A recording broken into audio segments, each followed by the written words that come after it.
Hello दोस्तों, स्वागत करते हैं आप सभी का अपने चैनल ज्ञान मंथन पर। और दोस्तों, आज के अपने इस वीडियो में हम आपको एक ऐसी कहानी सुनाने जा रहे हैं जिसमें आपको जीवन में मौत के महत्व के बारे में जानकारी मिलेगी। तो चलिए दोस्तों, बिना कोई देरी किए हुए शुरू करते हैं इस वीडियो को। दोस्तों, एक चतुर व्यक्ति को काल से बहुत ज्यादा ही डर लगता था। वह अपने जीवन में मृत्यु से बहुत ही ज्यादा डरता था। एक दिन उसे चतुराई सूझी और काल को उसने अपना मित्र बना लिया। उसने अपने मित्र काल से कहा कि मित्र, तुम किसी को भी नहीं छोड़ते हो, किसी दिन मुझे भी गाल में धर ही लोगे। काल ने कहा, ये मृत्यु लोक है मित्र, जो यहाँ आया है उसे मरना ही है। सृष्टि का यह शाश्वत नियम है, इसलिए मैं मजबूर हूँ, पर तुम मेरे मित्र हो, इसलिए मैं जितनी रियायत कर सकता हूँ करूँगा। मुझसे तुम क्या आशा रखते हो, साफ साफ कहो। तब उस व्यक्ति ने काल से कहा कि मित्र, मैं इतना ही चाहता हूँ कि आप मुझे अपने लोक में ले जाने के लिए आने से कुछ दिन पहले एक पत्र अवश्य लिख देना, ताकि मैं अपने बाल बच्चों को कारोबार की सभी बातें अच्छी तरह से समझा दूं और स्वयं भी भगवान भजन में लग जाऊं। काल ने प्रेम से कहा, यह कौन सी बड़ी बात है, मैं एक नहीं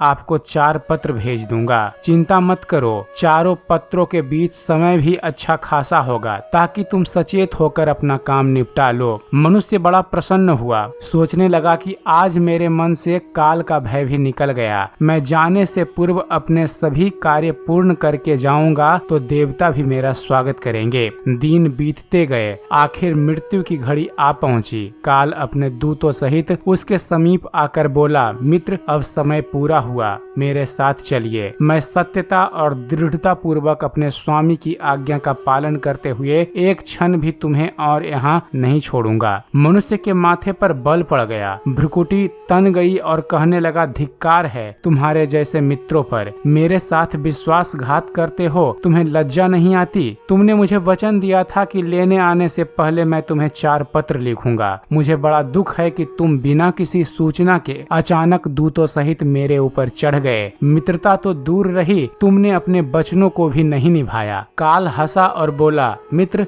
इतना झूठ तो ना बोलो, मेरे सामने ही मुझे झूठा सिद्ध कर रहे हो। मैंने आपको एक नहीं 4 पत्र भेजे, आपने एक भी उत्तर नहीं दिया। मनुष्य ने चौंक कर पूछा, कौन से पत्र? कोई प्रमाण है? मुझे पत्र प्राप्त होने की कोई डाक रसीद आपके पास है तो दिखाओ। काल ने कहा, मित्र, घबराओ नहीं, मेरे 4 पत्र इस समय आपके पास मौजूद हैं। मेरा पहला पत्र आपके सिर पर चढ़कर बोला, आपके काले सुंदर बालों को पकड़कर उन्हें सफेद कर दिया और यह भी कहा कि सावधान हो जाओ, जो करना है कर डालो। नाम, बड़ाई और धन संग्रह के झंझटों को छोड़कर भजन में लग जाओ। पर मेरे पत्र का आपके ऊपर जरा भी असर नहीं हुआ। बनावटी रंग लगाकर आपने अपने बालों को फिर से काला कर लिया और पुनः जवान बनने के सपनों में खो गए। आज तक मेरे श्वेत अक्षर आपके सिर पर लिखे हुए हैं। कुछ दिन बाद मैंने दूसरा पत्र आपके नेत्रों के प्रति भेजा। नेत्रों की ज्योति मंद होने लगी। फिर भी आंखों पर मोटे शीशे चढ़ाकर आप जगत को देखने का प्रयत्न करने लगे। 2 मिनट भी संसार की ओर से आंखें बंद करके ज्योति स्वरूप प्रभु का ध्यान मन में नहीं किया। इतने पर भी सावधान नहीं हुए तो मुझे आपकी दीन दशा पर बहुत तरस आया और मित्रता के नाते मैंने आपको तीसरा पत्र भी भेजा। इस पत्र ने आपके दांतों को छुआ, हिलाया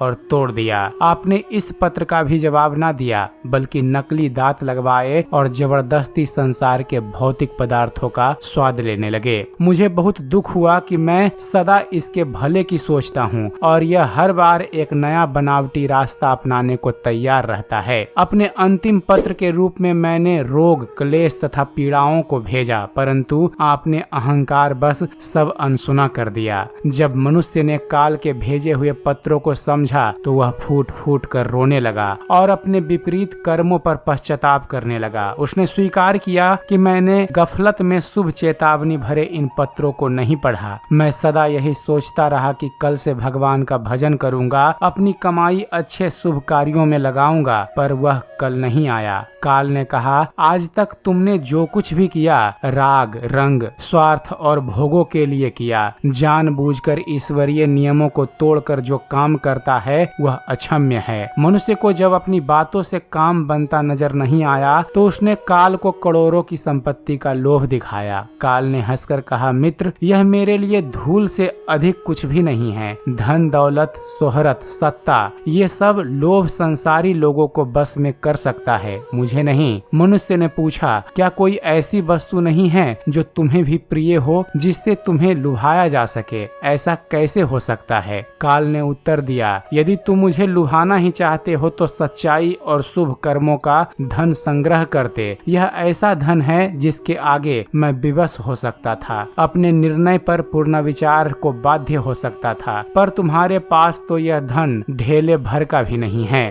तुम्हारे ये सारे रुपये, पैसे, जमीन जायदाद, तिजोरी में जमा धन संपत्ति सब यहीं छूट जाएगा। मेरे साथ तुम भी उसी प्रकार निर्वस्त्र जाओगे जैसे कोई भिखारी की आत्मा जाती है। काल ने जब मनुष्य की एक भी बात नहीं सुनी तो वह हाय हाय करके रोने लगा। सभी संबंधियों को पुकारा, परंतु काल ने उसके प्राण पकड़ लिए और चल पड़ा अपने गंतव्य की ओर। फ्रेंड्स, काल ने कितनी बड़ी बात कही। एक ही बात सत्य है जो अटल है, वह है कि हम एक दिन मरेंगे। हम अपने जीवन में कितनी दौलत जमा करेंगे, कितनी शोहरत पाएंगे, कैसी संतान होगी, यह सब अनिश्चित होता है, समय के गर्भ में छुपा होता है, परंतु हम मरेंगे एक दिन। बस यही एक ही बात जन्म के साथ ही तय हो जाती है। काल कभी भी दस्तक दे सकता है, प्रतिदिन उसकी तैयारी करनी होगी। समय के साथ उम्र की निशानियों को देखकर कम से कम हमें प्रभु की याद में रहने का अभ्यास करना चाहिए। और अभी तो कलयुग का अंतिम समय है, इसमें तो हर एक को, चाहे छोटा हो या बड़ा, सबको प्रभु की याद में रहकर ही कर्म करने चाहिए। तो एक बार प्रेम से बोलिए,